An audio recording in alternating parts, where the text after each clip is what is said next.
Some time later, there was an incident involving a vineyard belonging to Naboth the Jezreelite. The vineyard was in Jezreel, close to the palace of Ahab, king of Samaria.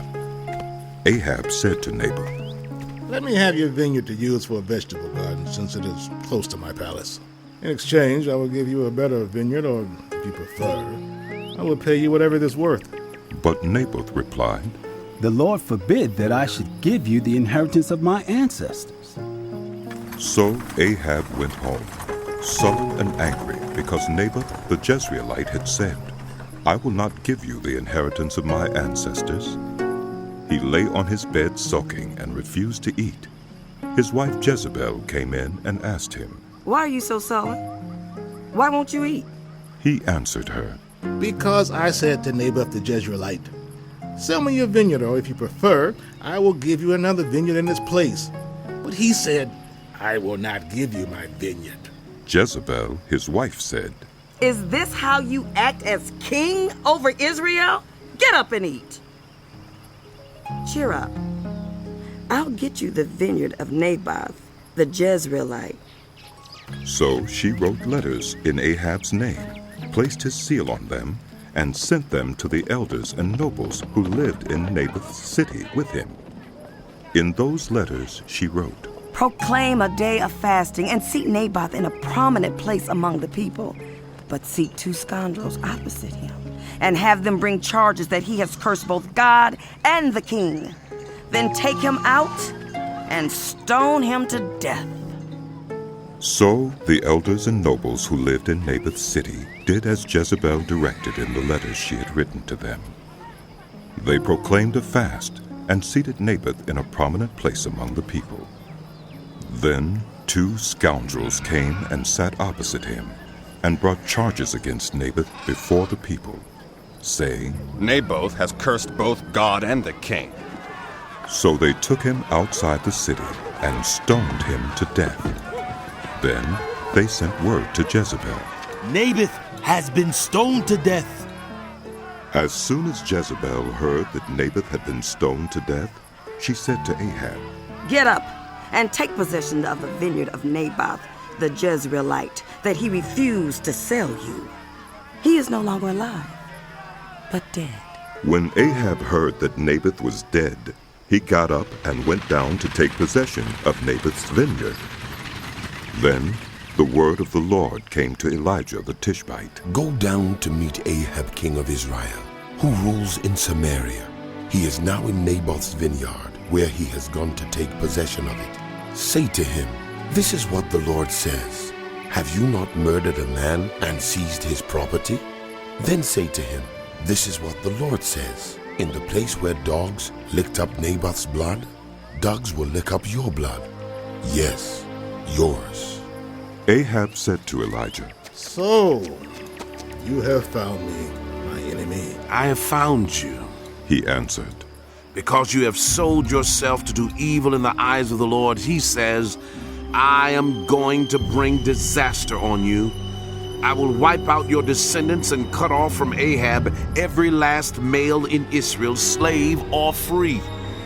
I will make your house like that of Jeroboam, son of Nebat, and that of Baasha, son of Ahaziah, because you have aroused my anger and have caused Israel to sin. And also concerning Jezebel, the Lord says, dogs will devour Jezebel by the wall of Jezreel. Dogs will eat those belonging to Ahab who die in the city, and the birds will feed on those who die in the country. There was never anyone like Ahab who sold himself to do evil in the eyes of the Lord, urged on by Jezebel, his wife. He behaved in the vilest manner by going after idols, like the Amorites the Lord drove out before Israel. When Ahab heard these words, he tore his clothes, put on sackcloth, and fasted. He lay in sackcloth and went around meekly. Then the word of the Lord came to Elijah the Tishbite. Have you noticed how Ahab has humbled himself before me? Because he has humbled himself, I will not bring this disaster in his day, but I will bring it on his house in the days of his son. For 3 years there was no war between Aram and Israel. But in the 3rd year, Jehoshaphat, king of Judah, went down to see the king of Israel. The king of Israel had said to his officials, Don't you know that Ramoth-gilead belongs to us, and yet we are doing nothing to retake it from the king of Aram? So he asked Jehoshaphat. Will you go with me to fight against Ramoth-gilead? Jehoshaphat replied to the king of Israel, I am as you are, my people as your people, my horses as your horses. But Jehoshaphat also said to the king of Israel, First, seek the counsel of the Lord. So the king of Israel brought together the prophets, about 400 men, and asked them, Shall I go to war against Ramoth-gilead, or shall I refrain? Go, They answered. for the Lord will give it into the king's hand. But Jehoshaphat asked, Is there no longer a prophet of the Lord here whom we can inquire of? The king of Israel answered Jehoshaphat, There's still one through whom we can inquire of the Lord, but I hate him because he never prophesies anything good about me, but always bad. Here's Micaiah, son of Imlah. The king should not say such a thing. Jehoshaphat replied. So the king of Israel called one of his officials and said, Bring Micaiah, son of Imlah, at once. Dressed in their royal robes, the king of Israel and Jehoshaphat, king of Judah, were sitting on their thrones at the threshing floor by the entrance of the gate of Samaria, with all the prophets prophesying before them.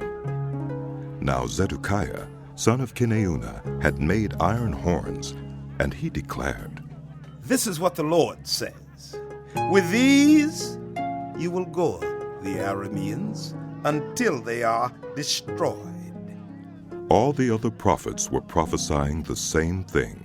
Attack Ramoth-gilead and be victorious, They said. For the Lord will give it into the king's hand. The messenger who had gone to summon Micaiah said to him, Look, the other prophets without exception are predicting success for the king. Let your word agree with theirs and speak favorably. But Micaiah said, As surely as the Lord lives, I can tell him only what the Lord tells me. When he arrived, the king asked him, Micaiah, shall we go to war against Ramoth-gilead or not? Attack and be victorious, He answered. for the Lord will give it into the king's hand. The king said to him, How many times must I make you swear to tell me nothing but the truth in the name of the Lord? Then Micaiah answered, I saw all Israel scattered on the hills like sheep without a shepherd. And the Lord said, These people have no master. Let each one go home in peace.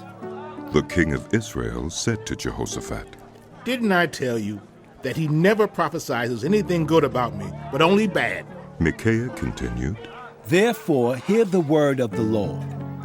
I saw the Lord sitting on his throne with all the host of heaven standing around him on his right and on his left. And the Lord said, Who will entice Ahab into attacking Ramoth-gilead and going to his death there? One suggested this and another that. Finally, a spirit came forward, stood before the Lord and said, I will entice him. By what means, the Lord asked. I will go out and be a lying spirit in the mouths of all his prophets, he said. You will succeed in enticing him, said the Lord. Go and do it. So now the Lord has put a lying spirit in the mouths of all these prophets of yours. The Lord has decreed disaster for you. Then Zedekiah, son of Kenaunah, went up and slapped Micaiah in the face. Which way did the Spirit from the Lord go when he went from me to speak to you? He asked. Micaiah replied, You will find out on the day you go to hide in an inner room. The king of Israel then ordered, Take Micaiah and send him back to Ammon, the ruler of the city, and to Joash the king's son, and say, This is what the king says. Put this fellow in prison and give him nothing but bread and water until I return safely. Micaiah declared, If you ever return safely, the Lord has not spoken through me. Then he added, Mark my words, all you people. So the king of Israel and Jehoshaphat king of Judah went up to Ramoth-gilead. The king of Israel said to Jehoshaphat, I will enter the battle in disguise, but you wear your royal robes. So the king of Israel disguised himself and went into battle. Now the king of Aram had ordered his 32 chariot commanders, Do not fight with anyone, small or great, except the king of Israel. When the chariot commanders saw Jehoshaphat, they thought, Surely this is the king of Israel. So they turned to attack him. But when Jehoshaphat cried out, the chariot commanders saw that he was not the king of Israel and stopped pursuing him. But someone drew his bow at random and hit the king of Israel between the breastplate and the scale armor. The king told his chariot driver, Wheel around and get me out of the fighting. I've been wounded. All day long the battle raged, and the king was propped up in his chariot facing the Arameans. The blood from his wound ran onto the floor of the chariot, and that evening he died. As the sun was setting, a cry spread through the army. Everyone to your own town! Everyone to your land! So the king died and was brought to Samaria, and they buried him there. They washed the chariot at a pool in Samaria where the prostitutes bathed, and the dogs licked up his blood, as the word of the Lord had declared. As for the other events of Ahab's reign, including all he did, the palace he built and inlaid with ivory, and the cities he fortified, are they not written in the book of the annals of the kings of Israel? Ahab rested with his ancestors, and Ahaziah, his son, succeeded him as king. Jehoshaphat, son of Asa, became king of Judah in the 4th year of Ahab, king of Israel. Jehoshaphat was 35 years old when he became king, and he reigned in Jerusalem 25 years. His mother's name was Azubah, daughter of Shilhi. In everything he followed the ways of his father Asa, and did not stray from them. He did what was right in the eyes of the Lord. The high places, however, were not removed, and the people continued to offer sacrifices and burn incense there. Jehoshaphat was also at peace with the king of Israel. As for the other events of Jehoshaphat's reign, the things he achieved, and his military exploits, are they not written in the book of the annals of the kings of Judah? He rid the land of the rest of the male shrine prostitutes who remained there even after the reign of his father Asa. There was then no king in Edom.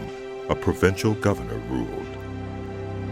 Now Jehoshaphat built a fleet of trading ships to go to Ophir for gold, but they never set sail.